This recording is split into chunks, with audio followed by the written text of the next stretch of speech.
All right, so here we got 5 rules that you should be thinking about as soon as you come home. 5. And these is really important. So once you get these 5 basic ones locked down, it's more, but we're going to start with these 5. All right? So the very first rule you have to remember when you first come home is all crimies and prison friends can't be your friends on the outside. Some can, but most won't be. And I'm going to tell you why that is. Niggas is bogus. Niggas is really, really fake and bogus. Almost to like TV performance level. Their whole life is a performance. Either their life locked up was a performance or their life outside is a performance. So depending on where you met them, that's the performance you're going to get from a lot of niggas. And a lot of these niggas, whether you know it or not, their whole motivation for being your friend on the inside was not to be your friend, but to get something from you. Whether that was protection or live off your name or somebody to cook up with, or they were just emotionally in need of a friend inside, that don't make them a good person. So your motivation upon leaving prison or jail should be being the best realist person you can be with yourself. And most niggas in jail, they ain't on that mindset. So the nigga that was cool with you while you was doing your bid because y'all was going through the same thing, he didn't come away necessarily with the same mentality that you did. You know what I mean? So you got to look at it that way. And niggas will fuck with you outside just to see what they can get out of you. But don't expect the same kind of loyalty that you had in a desperate situation like being locked up. Niggas is bogus. Bogus. Believe me. They phony as fuck. And prison will tell you that one nigga will operate this way in the street and then operate this way outside. I'll give you an example. You know how many niggas in jail was the scaredest nigga in jail and then came home and told everybody he ran to jail? Come on, let's be honest. Now, there are some good people that you can have a lifetime bond with because y'all relate to going through similar experiences, and that is somebody you want to fuck with after you released.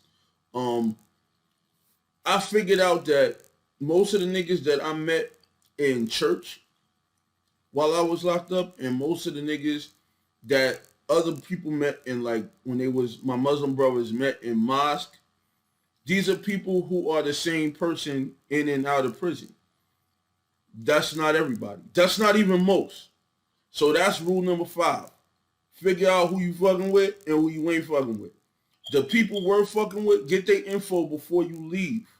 Or hope you or look them up if they still inside and stay in contact with them. But the other ones, let them go. I don't care if you cooked up with these niggas every day. Let them go. They bogus ass niggas. Real talk. So that's rule number 5.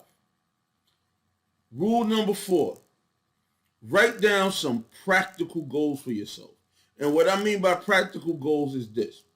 Every time you start a bid, you start thinking about everything you're going to do when you get out of jail. You say, oh, I'm going to do this. I'm going to do that. I'm going to do this. I'm going to go and see the whole world.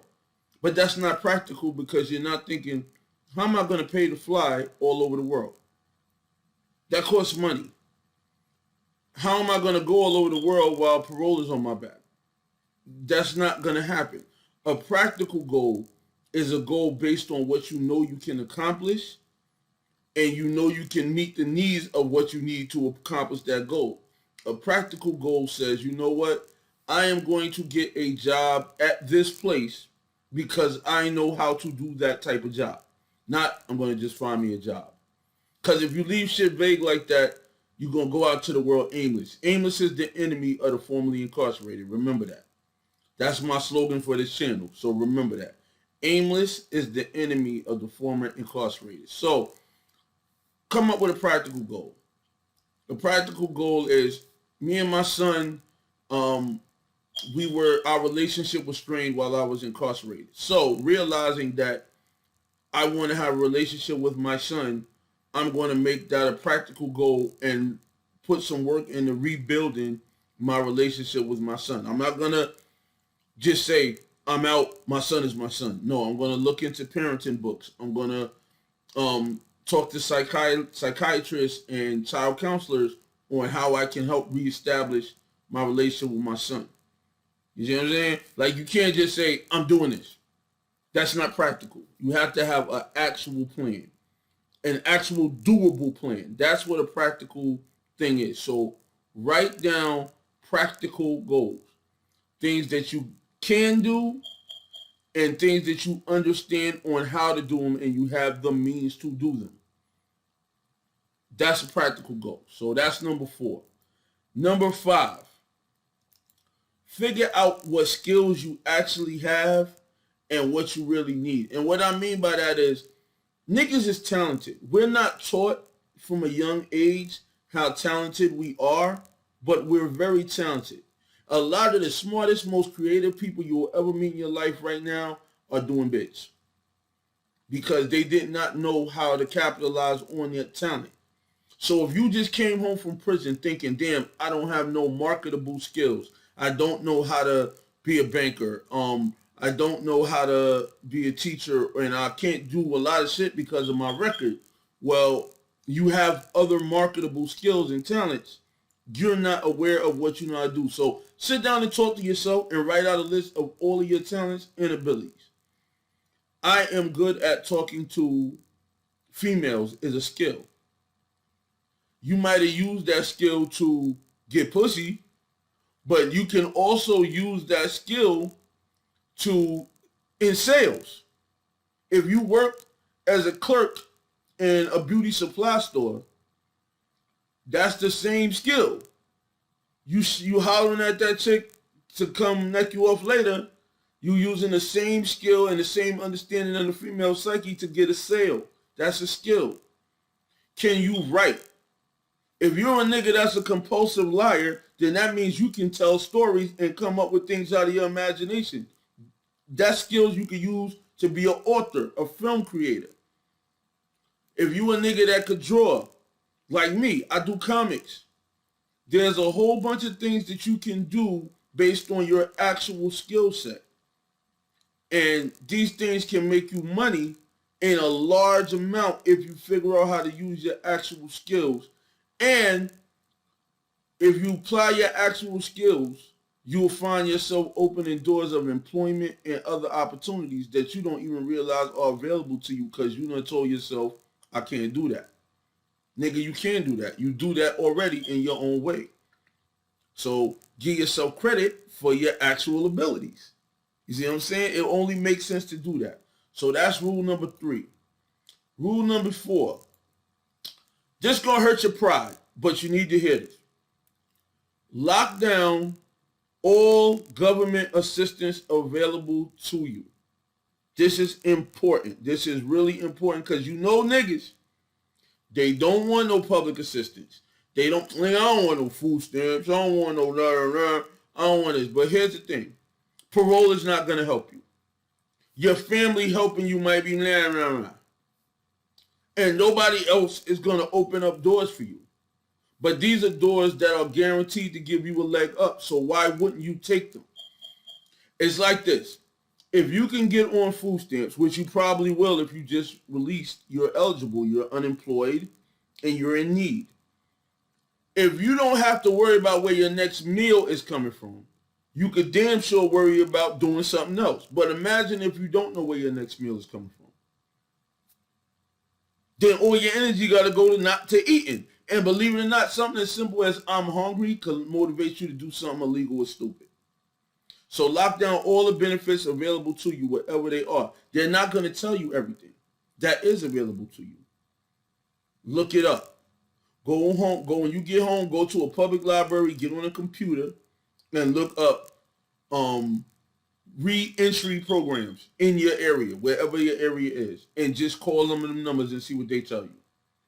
That's one. Get you a free Obama phone. You don't need a flashy phone. You need a means to keep in contact with people that you can do yourself. Get you a free Obama phone. Get all assistance available to you. You just did a bid. You just bought this assistance with your time and your life. Get it. Come on, my niggas. Like, think. Number one, and number one is the most important rule you will hear on this channel. Get your emotional and your mental health under control. And niggas come home in a fucked up space in their head. You don't realize it. You fragile. You mental. You don't even realize you're mental.